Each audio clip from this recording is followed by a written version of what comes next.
Bismillahirrahmanirrahim. Assalamualaikum warahmatullahi wabarakatuh. Innal hamdalillah wassalatu wassalamu ala Rasulillah wa ala alihi wa sahbihi wa man wala. Subhanaka la ilma lana illa ma 'allamtana innaka antal alimul hakim. ولا حول ولا قوة إلا بالله العلي العظيم أما بعد. Alhamdulillah. Tuan-tuan dan puan yang dimuliakan Allah Subhanahu wa taala, malam ni kita bersama Sayyiduna An-Nu'man bin Muqarrin Al-Muzani. Beliau kata Sayyiduna Abdullah bin Mas'ud, inna lil imani buyutan walin nifaqi buyutan wa inna baita bani Muqarrin min buyutil iman. Sungguhnya bagi iman itu ada rumah-rumahnya, dan bagi sifat nifaq itu juga ada rumah-rumahnya, yakni ada penghuninya.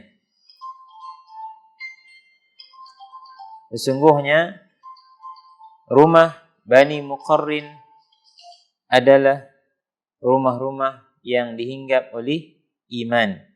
Ini kerana apa yang dilakukan oleh kabilah Muzainah ini amat dahsyat dan hebat.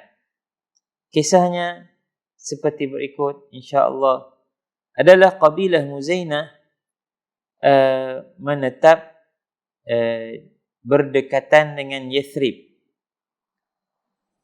berada di laluan yang panjang antara Mekah dan Madinah. Dan beliau atau kabilah Muzainah ini disebut sebagai Al-A'rab, orang-orang Arab kampung yang tinggal di luar kota Madinah. Dan Nabi SAW ketika itu telah berhijrah ke Madinah, lalu khabar berita tentang Nabi SAW sering sampai ke perkampungan Bani Muzainah. Kerana kampung mereka sering disinggah oleh orang yang lalu sama ada pergi ke Mekah atau ke Madinah. Orang yang melintas kampung itu pasti akan singgah. Yang datang dari Madinah akan cerita tentang kebaikan Nabi SAW. Maka tak pernah kabilah itu mendengar tentang Nabi kecuali yang baik-baik sahaja. Bahkan cerita-cerita buruk yang sampai kepada mereka adalah tidak masuk akal. Maknanya mereka tak percaya seorang itu boleh menghimpun satu kebaikan yang cukup hebat, dan dalam masa yang sama beliau seorang yang jelek seperti yang disifatkan oleh Quraisy. Tuan-tuan dan puan dirahmati Allah. Pada suatu petang, beliau duduk bersama dengan adik-beradiknya yang ramai, iaitu 11 orang saudara lelakinya. Kesemuanya adalah pahlawan yang hebat. Bersama dengan orang-orang kenamaan kabilahnya. Maknanya orang tua, orang penting, yang mereka ini merupakan orang yang selalu bertukar pandangan dan memberi pendapat tentang sesuatu. Lalu dia berkata kepada mereka, ya qaum, wallahi ma alimna an Muhammadin illa khaira.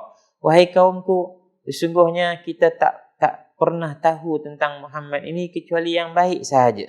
Dan kita tak pernah mendengar tentang dakwahnya kecuali dia mengajak ke arah kasih sayang, melakukan kebaikan dan keadilan.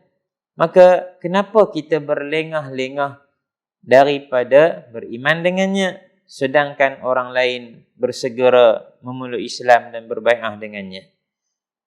Aku dengan ini membuat keputusan untuk pergi bertemu dengannya keesokan hari. Apabila pagi menjelma sahaja, siapa yang nak ikut aku di kalangan kamu, hendaklah dia bersiap. Siapa yang tak mau ikut, aku tidak memaksanya. Tuan-tuan dan puan dirahmati Allah. Keesokan paginya, maknanya apa yang Sayyidina Nu'man sebut pada petang itu telah hinggap dalam telinga mereka dan meresap ke dalam hati mereka, menjadikan setiap yang mendengar kata-katanya pada petang itu menyebarkannya dan berbicara dengan orang lain.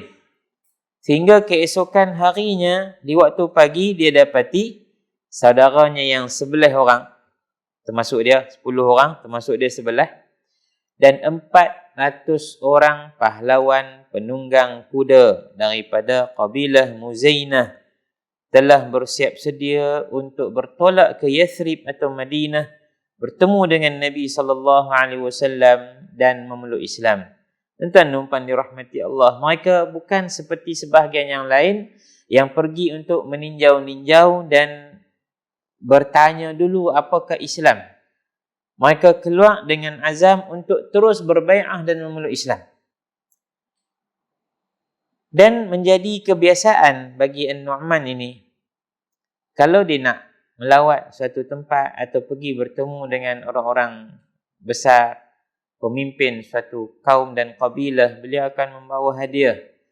Pada musim itu, mereka dilanda kemarau yang sangat dahsyat, sehingga ternakan mereka menjadi kurus, tidak membiak, dan tanam-tanaman mereka menjadi kering.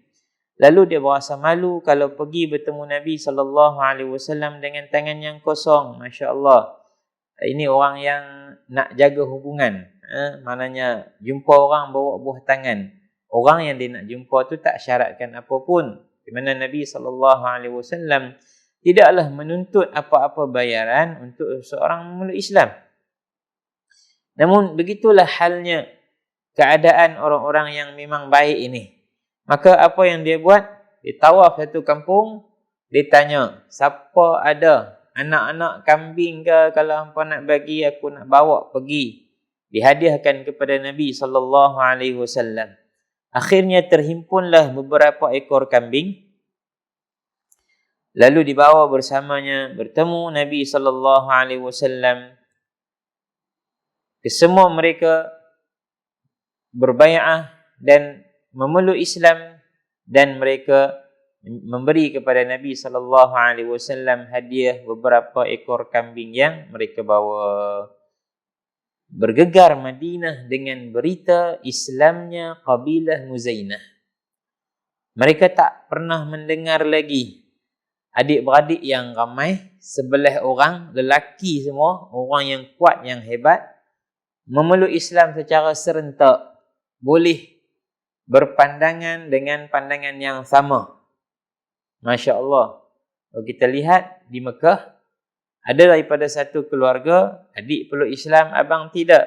Ada yang abang meluk Islam, adik tidak. Bahkan ada yang mati dalam kekufuran. Yang ni sepakat belah orang masuk Islam. Dan bersama mereka adalah orang-orang yang kuat, bukan orang-orang yang lemah, miskin. Yang maknanya bagi kebiasaan mereka mendengar, itulah kelompok yang akan memeluk Islam. Sedang yang datang itu adalah pahlawan-pahlawan yang hebat daripada kabilah Muzainah. Tuan rahmati Allah, Nabi sangat gembira dengan Islamnya Nu'man dan para sahabatnya, saudara-saudaranya, dan Allah menerima hadiah kambing-kambing kecil yang dibawa kepada Nabi SAW, hingga Allah turunkan tentang mereka ini ayat-ayat Al-Quran. Di antaranya kata Allah Subhanahu wa taala dalam surah At-Taubah ayat ke-99, "Wa minal a'rabi man yu'minu billahi wal yawmil akhir wa yattakhidhu ma yunfiqu qurbatin 'indallahi wa salawatir rasul. Ala innaha qurbatul lahum sayudkhiluhumullahu fi rahmatih innallaha ghafurur rahim." Di kalangan orang-orang Badui atau orang-orang yang tinggal di pinggiran Madinah itu, terdapat yang memeluk Islam, yang beriman dengan Allah dan percaya kepada hari akhirat. Mereka menjadikan apa yang mereka sumbangkan itu untuk mereka dekatkan diri kepada Allah dan sebagai doa daripada Rasulullah SAW. Ketahuilah bahawa ia adalah qurbatun lahum, satu ibadah yang mendekatkan diri untuk mereka kepada Allah, maka pasti Allah akan memasukkan mereka ke dalam rahmat-Nya. Sesungguhnya Allah Maha Pengampun dan Maha Penyayang. Nu'man bin Muqarrin pantas setia berada di bawah panji Islam. Tidak ada apa-apa peperangan yang dianjurkan oleh Nabi SAW kecuali beliau mengikutinya, menyertainya tanpa sedikit pun teragak-agak. Beliau dan saudara-saudaranya menjadikan apa sahaja arahan Allah dan Rasulnya adalah perkara yang paling utama yang mesti mereka lakukan dalam kehidupan mereka. Apabila khilafah berpindah tangan kepada Sayyiduna Abu Bakr As-Siddiq, beliau, kaumnya dan adik-beradiknya yang 10 orang itu berdiri teguh di bawah panji Sayyiduna Abu Bakr As-Siddiq, terutamanya ketika berlakunya peperangan menentang orang-orang yang murtad. Satu peperangan yang dahsyat yang telah kita bicara beberapa kali sebelum ini dalam mengkisahkan tokoh-tokoh di kalangan para sahabat. Dan kemudian apabila khilafah berpindah tangan kepada Sayyidina Umar bin Al-Khattab, maka Sayyidina An-Nu'man bin Muqarrin ada satu peristiwa hebat yang sejarah menyaksikannya dan mencatatnya dengan tinta emas. Sebelum berlakunya satu peperangan yang terletak di tempat yang bernama Al-Qadisiyah, iaitu peperangan antara tentera Islam menentang tentera Parsi, penyembah-penyembah berhala di kalangan Al-Majus. Sayyidina Umar Sayyidina Umar telah mengutuskan sekumpulan tentera di bawah pimpinan Sayyidina Sa'ad bin Abi Waqqas. Sayyidina Sa'ad bin Abi Waqqas, sebelum mereka bertembung dengan tentera musuh, beliau mengutus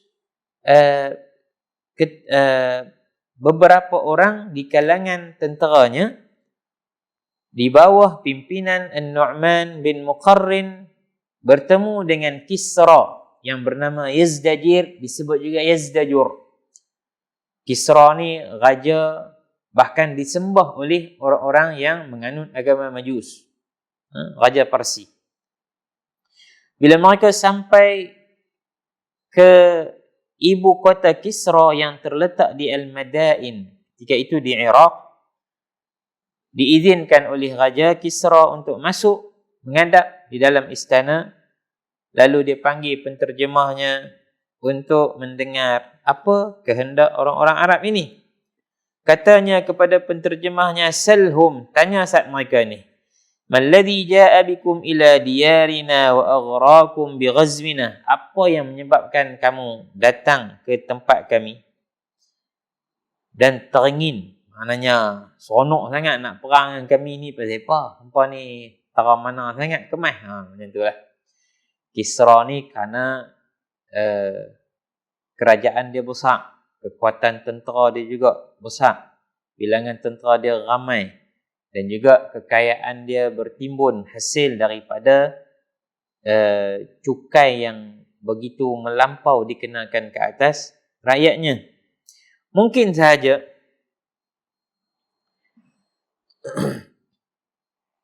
kamu menjadi berani nak main perang dengan kami ni kerana kami sibuk sampai lupa dengan kamu ni. Hanya kami tak apa heran sangat. Kami ni hantar wakil-wakil kami je pergi tengok hampa lagu mana, batu kutip, cukai hujung-hujung tahun. Bila kami duk ralik lagu tu, kami tak turun nyeri, hampa sak kepala dengan kami.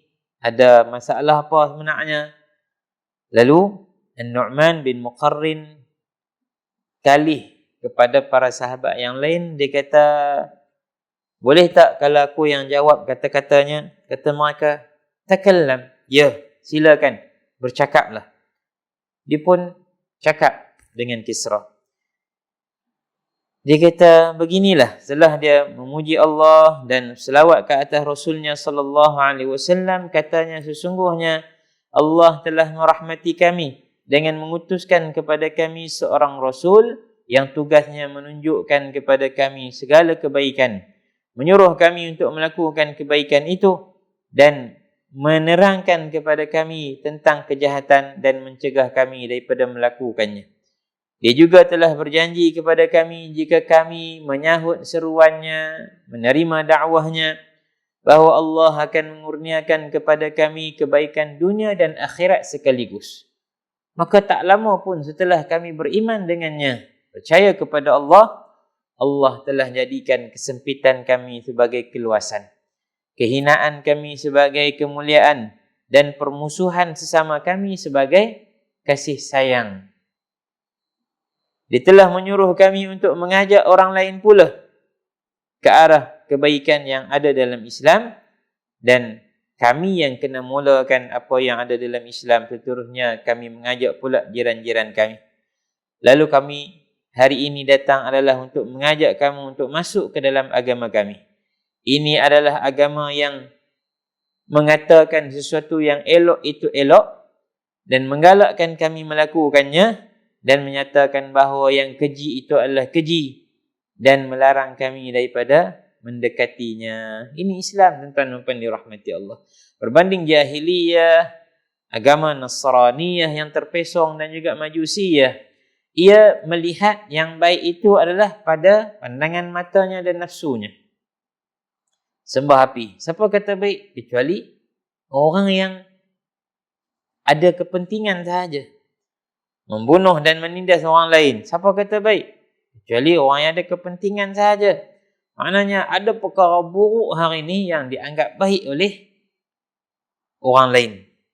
Dan ada perkara yang baik dianggap buruk oleh sebahagian orang. Baik, tuan-tuan dan puan dirahmati Allah.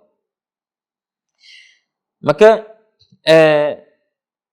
agama ini akan merubah orang-orang yang menganutnya daripada kegelapan, kekufuran dan kezaliman kekufuran itu kepada cahaya Islam dan keadilannya.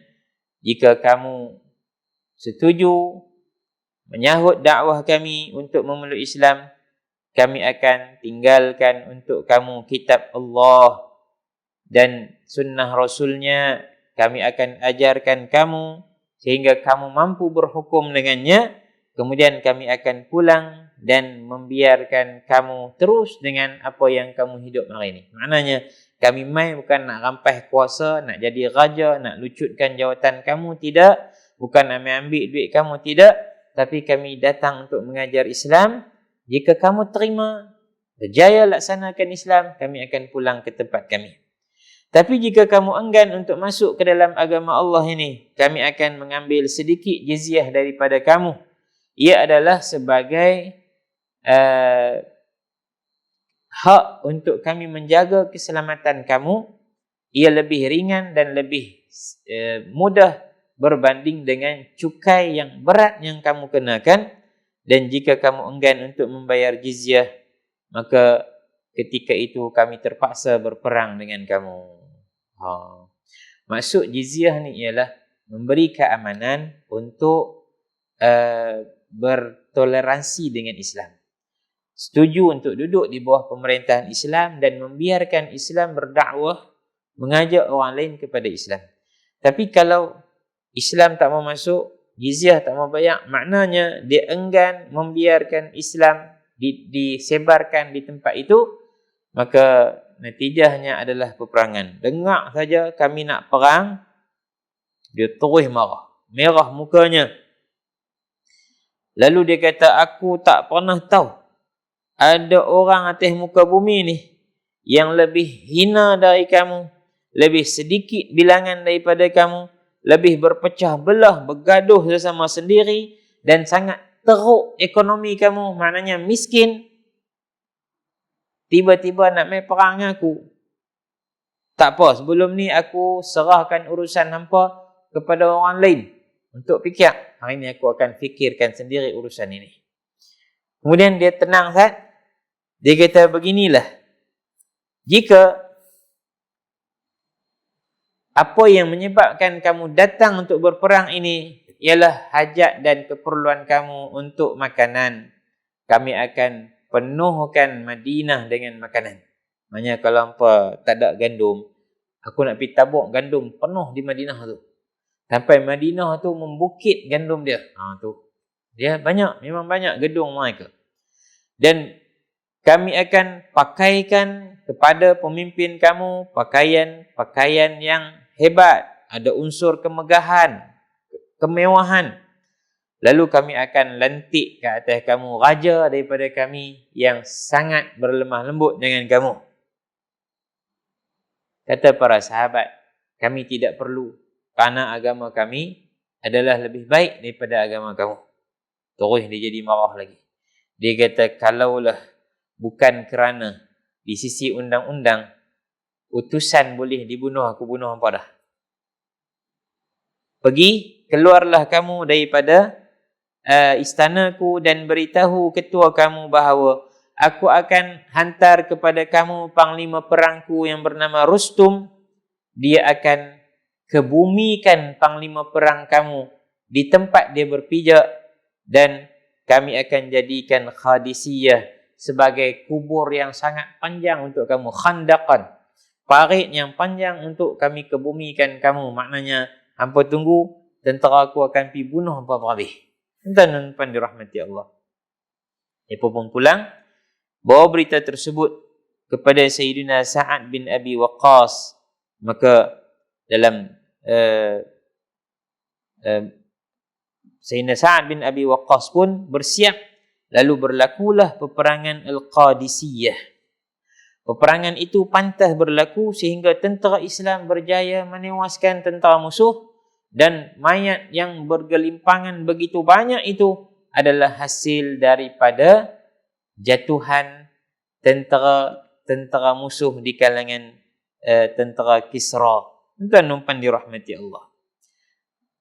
Kekalahan pertama memberi pengajaran tentang kesombongan. Apa yang berlaku, Kisra himpun 150,000 tentera dia.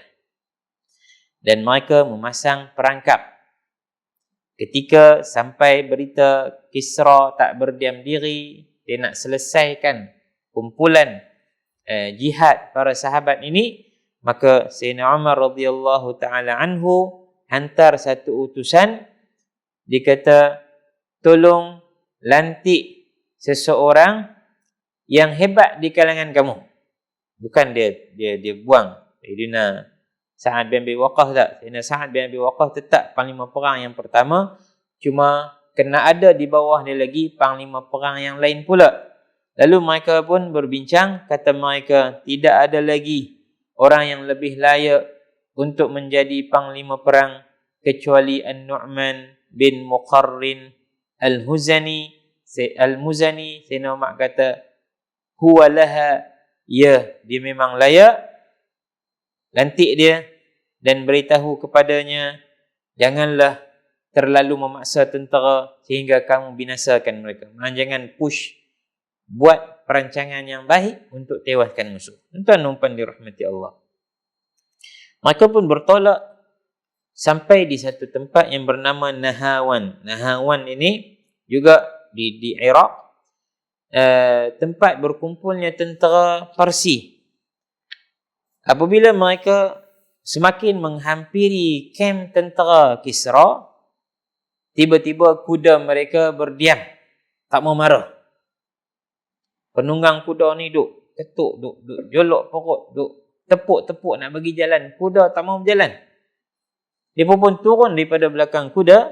Rupanya mereka dapati di hadapan kuda itu, jalan di hadapan kuda itu dipenuhi dengan besi-besi yang tajam yang ditanam.